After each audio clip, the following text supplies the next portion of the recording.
Hi అండి, welcome to veena space. ఈరోజు చేపల ఇగురు, శనగకూర, చేపల ఫ్రై చేశానండి. మసాలాకి కావాల్సిన పదార్థాలు: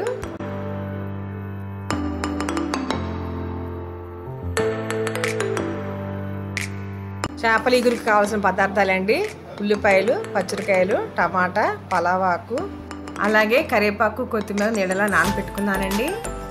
ఇప్పుడు చేపలకి మసాలా, ఉప్పు, కారం అంతా పట్టించేసుకుని ఉన్నానండి. అలాగే శనగ కూడాను ఉప్పు, కారం అన్నీ పట్టించేసుకున్నానండి. ఈ రెండింటిని 20 నిమిషాలు మ్యారినేట్ చేసుకున్నాను. మసాలా కావాల్సినవన్నీ కూడా మిక్సీ జార్లో వేసుకుని మెత్తగా పేస్ట్ చేసుకుంటున్నాను.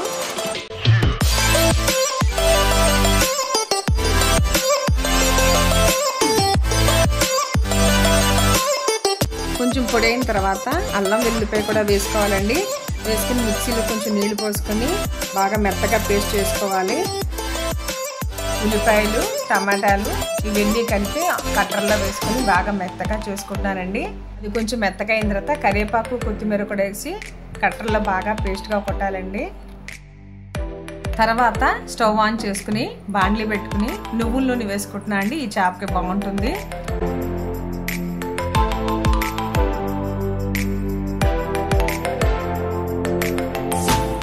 ఇందాక చేప ముక్కలకి ఉప్పు, కారం పట్టించాను కదండి, అవి కొంచెం వేపుకోవాలి. ఈ ఇగురికి చేప ముక్కలు ఫ్రై చేసుకున్న తర్వాత కూర చేస్తే చాలా బాగుంటుందండి. ముక్క గట్టిగా ఉంటుంది, ముక్క విరగదు కూడాను.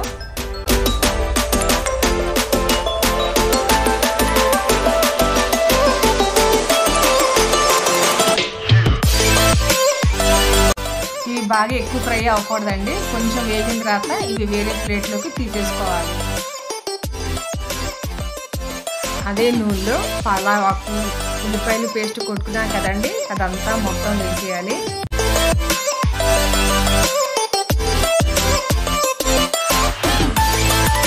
పక్కన స్టవ్ మీద కుక్కర్లో రైస్ పెట్టేశానండి. ఈ ఉల్లి టమాటా గుజ్జుని కొంచెం ఉప్పు వేసుకుంటే బాగా వేగుతుందండి.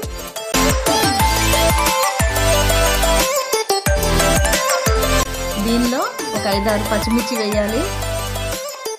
అలాగే కరివేపాకు, కొత్తిమీర కూడా కొంచెం వేయాలండి. పక్కన స్టవ్ మీద ఒక బాండ్లీ పెట్టుకుని ఉల్లిపాయ గుజ్జు బాగా వేగుతూ ఉంటుంది. ఈలోపు ఆయిల్ వేసుకొని శన ఉంది కదండి, ఆ శనకి అన్నీ పట్టించాను. అది బాండ్లీలో వేసుకుని మగ్గుతూ ఉంటుంది.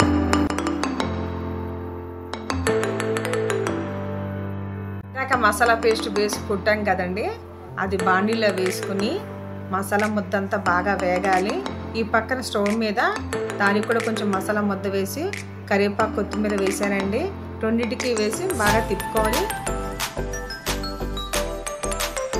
ఇప్పుడు శనగ వేసుకుని బాగా వేపుకోవాలండి.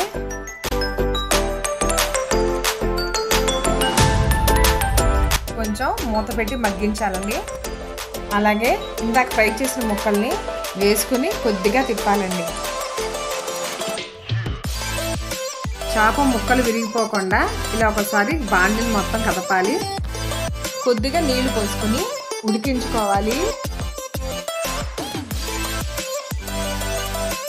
అలాగే శనగకూర వేగిన తర్వాత కొద్దిగా నీళ్లు పోసుకోవాలండి. మూత పెట్టి మగ్గించాను. ఈలోపు వేరే స్టవ్ మీద ఒక బాండ్లీ పెట్టుకుని చేపలు ఫ్రై చేస్తున్నానండి. ఇంకా ఆల్మోస్ట్ ఫిష్ కర్రీ అయిపోయినట్టే. కరివేపాకు, కొత్తిమీర లాస్ట్లో చల్లుకోవాలండి. పక్కన శనగకూర కూడా అయిపోయింది.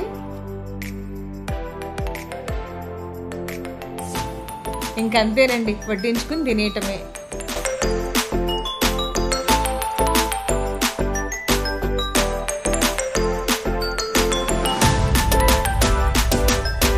అదేనండి, ఈరోజు వంటకాలు బాగా టేస్టీగా వచ్చినాయి.